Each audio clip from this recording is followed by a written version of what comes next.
right, diving right into it today with the situation that's, well, let's just say it's changing by the minute, right? The Israel-Gaza conflict. Yeah, no kidding. Headlines everywhere, tensions are through the roof, so we're here to really unpack what's happening on the ground, beyond those quick hits you see scrolling across the news. Absolutely, yeah, because we're talking about a very fluid, rapidly evolving situation here. And, well, the potential for things to escalate even further is, it's a real concern. Definitely. So first up, Hezbollah. They're claiming they pushed back an Israeli incursion happened near Odessa, that's in southern Lebanon, and they're saying they inflicted casualties too. This isn't like just another Tuesday, is it? You're spot on to zero in on that. That's where this gets really, really interesting. Because Hezbollah's claim, and that's even before we know all the details, it widens the whole conflict geographically. And on top of that, it pulls in a seriously powerful non-state actor, Yeah. one with a whole history of conflict with Israel. And just to clarify for folks, we're talking about a group that's been a major player in the region for, what, decades now? Oh, absolutely, decades. And their involvement just significantly ups the stakes here. To say the least. And as if things weren't tense enough already, Israel is not backing down, not one bit. They're vowing a response after Iran launched those missiles at their military and security installations.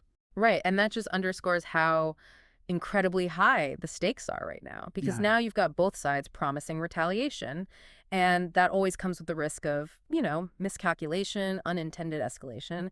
And then on top of all that, you can't forget the bigger picture here. You've got Iran backing Hezbollah, you've got various Palestinian factions involved. It's a very complicated web of alliances and rivalries. What happens in one place has ripple effects throughout the entire region. And speaking of ripple effects, it looks like the UK might be a lot more involved than some folks might have initially realized.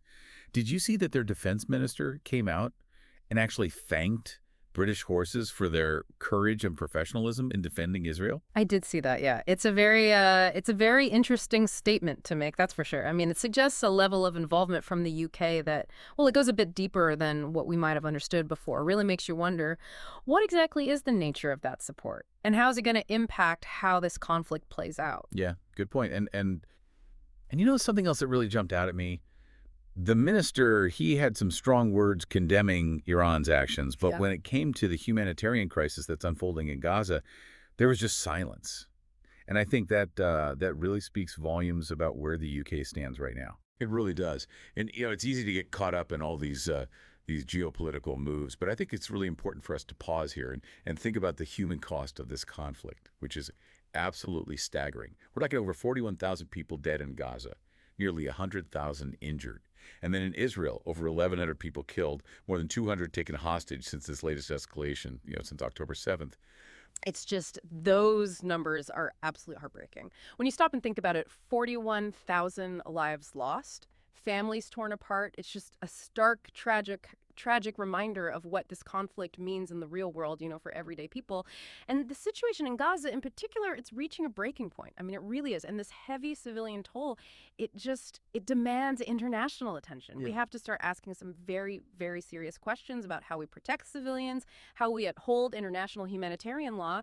And what is the long-term impact on the region going to be? This isn't something that just goes away. It really makes you think, with everything that's happening, what will the lasting impact of this be? And I'm not just talking about the immediate players here. I'm talking about the entire region, because this is a conflict that, it desperately needs a peaceful resolution. But, and this is the hard part, the path to get there, it's anything but clear. What are your thoughts if you're listening right now? How do we even begin to untangle something like this?